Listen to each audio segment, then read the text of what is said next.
हमारे यहाँ इसको शुक्ल एकादशी भी कहते हैं, और कहते हैं ये सती माता ने यही एकादशी के दिन से जो व्रत साधना करना प्रारंभ करी थी वो सुख देने वाली थी। निवेदन है आपसे भी,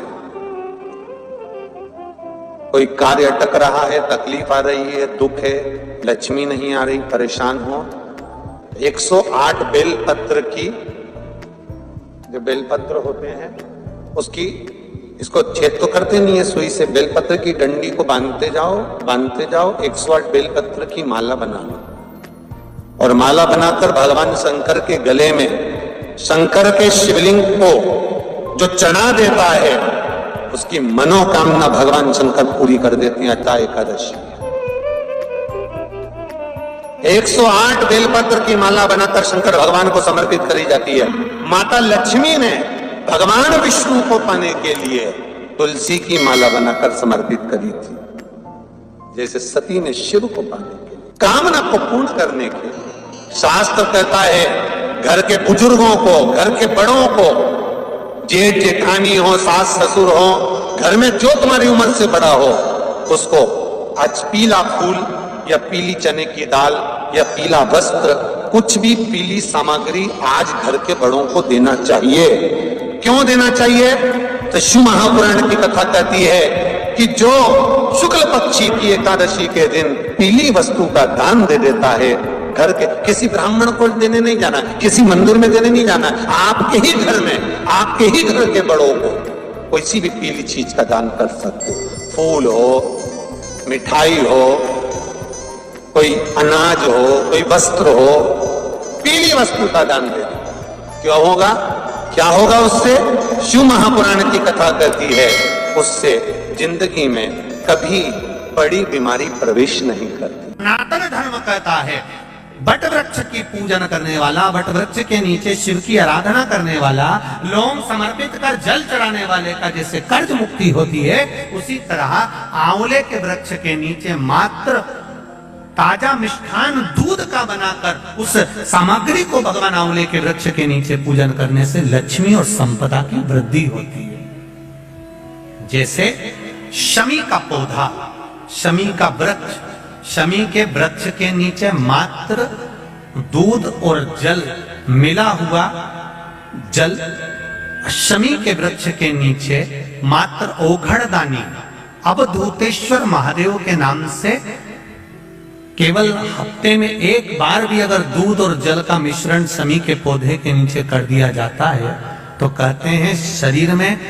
बड़ी से बड़ी अगर बीमारी है, कहीं कैंसर जैसा रोग है या किडनी लीवर जैसा रोग है, कोई भी तकलीफ, कोई गांठ अगर शरीर में हो गई है, तो शमी के वृक्ष के नीचे दूध का जल थोड़ा सा हफ्ते में एक बार अवधूतेश्वर महादेव के नाम से समर्पित कर देने से रोग का निवारण होने लगता है, रोग थम जाता है और आगे नहीं बढ़ पाता और उसका इलाज चालू हो जाता है, सुख का अनुभव।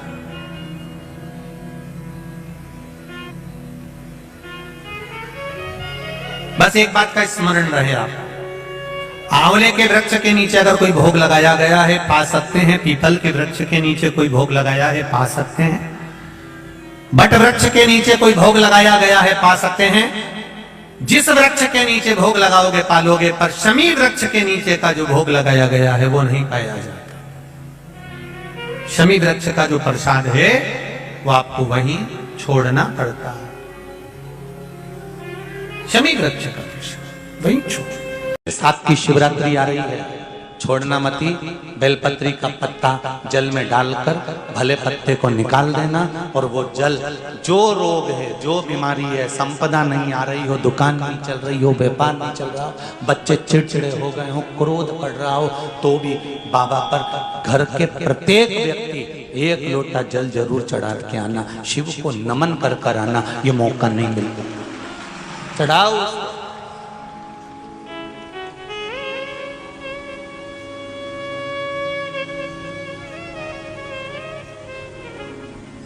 बैसाख के महीने में एक पकवान बनता है शंकर जी का,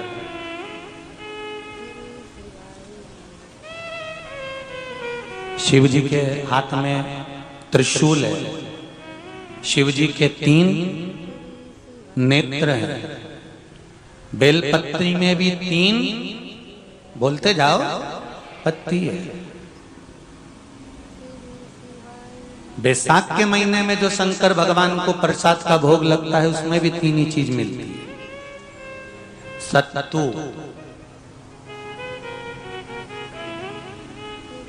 कोई दूसरे महीने में बनता है?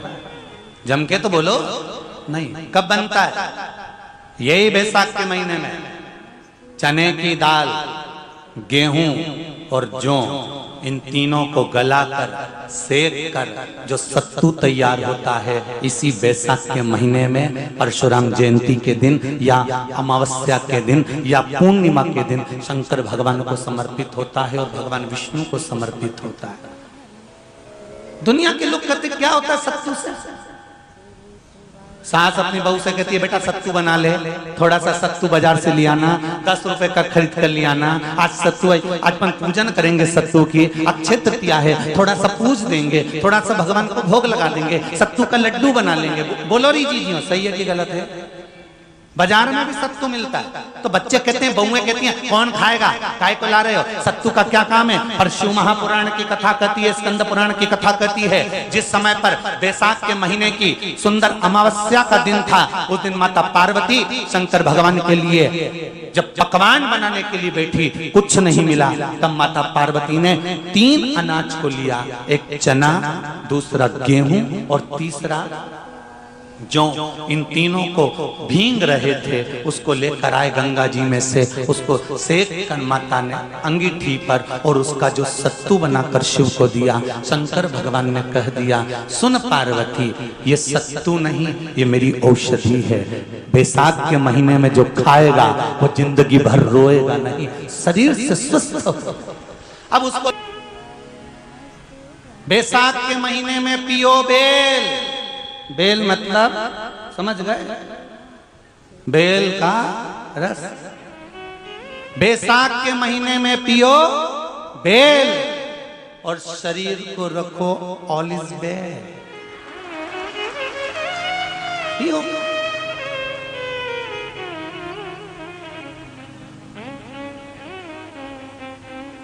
शरीर बेकार नहीं होगा,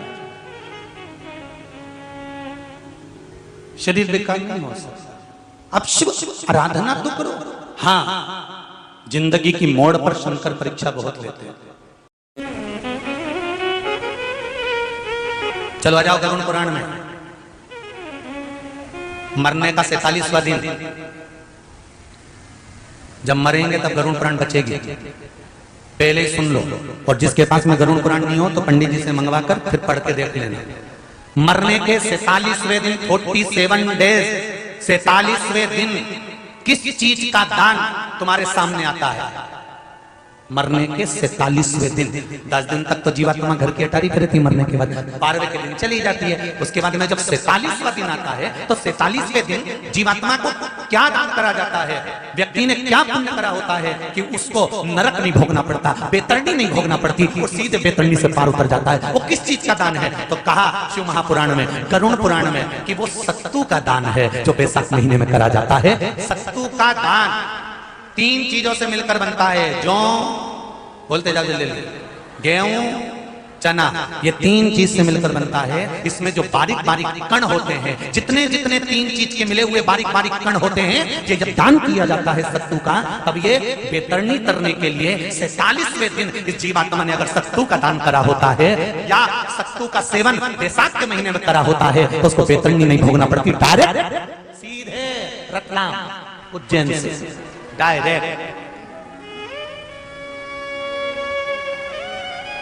किस किस क्या बनता है सत्तू? मैंने भी तो ये पूछा किस किस क्या बनता है। मैं अभी थोड़ी ना कि अभी बन गया। बैसाख में बनता तो होगा। पहले गांव के लोग तीरथ करने जाते थे। गांव का लोग जब तीरथ करने जाता था, कोई सामान नहीं लिया, सत्तू बांधी पोट ली, धरा यूं और पानी में घोलिया और नमक डालिया या शक्कर या गुड़ घोल के और पी के वही चले। आज के अब जब सैनिक युद्ध करने जाता है, थक जाता है, बहुत थकान हो जाती है, जब उससे देखा जाता है तो सैनिक का जो कमांडर होता है वो सत्तू मंगवाता है और गिलास में घोल घोल कर पूरी सेना को पिलवाकर फिर युद्ध में उतार देता है। फिर युद्ध में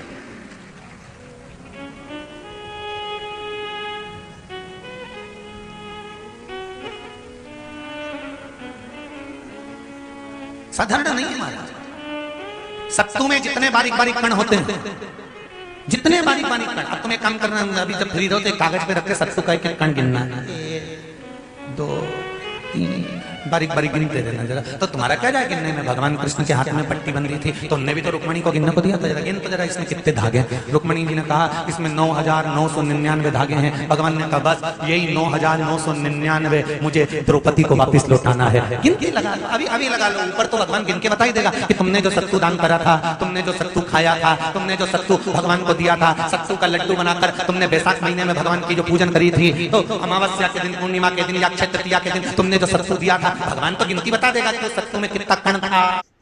सत्तू दिया था, भगवान तो गिनती बता देगा कि उस सत्तू में कितना कण था। और अगर नहीं बताए तो तुम आंदोलन पे बैठ जाओगे। क्या मैं बताओ पहले हमने कितना सत्तू दिया था, उसमें कितने कण थे, बताना पड़ा।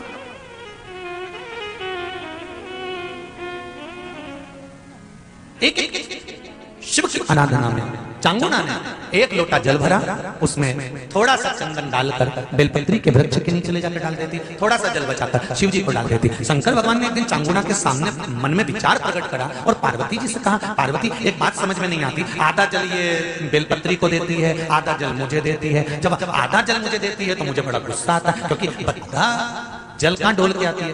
पार्वती जी ने कहा उसके संतान नहीं है, इसलिए वो बेलपत्री की भी आराधना करती है और आपकी भी आराधना करती है। ठीक है, भगवान देवादिदेव महादेव ने देखा चांगुना ने बहुत सेवा कर ली। आज भगवान सुंदर एक संत का रूप धरकर चांगुना के दरवाजे पर पहुंच गए, अलग जगह। चांगुना दौड़ कर आई, बाबा जी आइए, क्या लाऊं मैं आपके लिए? भिक्षाम देहि, भिक्षाम देहि। बाबा ने सब दूर से भिक्षा ली और चांगुना जैसी परात भरकर रानी चांगुना देवी जज खूब सारा सामान लेकर आई तो बाबा ने मना कर दिया, मैं आपके हाथ की भिक्षा नहीं ले सकता, मुझे नहीं लेना। क्यों? कहा आपकी संतान नहीं है, आपकी औलाद नहीं है, संतान नहीं है। और अगर आपकी संतान नहीं है तो आपके हाथ की भिक्षा लूंगा तो मैं भिक्षा लेकर जाऊंगा कहां? मुझे आपके हाथ की भिक्षा नहीं चाहिए। इतने में चांगुना ने उस संत के चरण पकड़े और संत के चरण पकड़कर चांगुना कहने लगी, देखिए बाबा जी, जन्म मरण और मरण ये तो 3 देवादिदेव महादेव के हाथ में है। संतान देना और ना देना ये शिव जी के हाथ में है।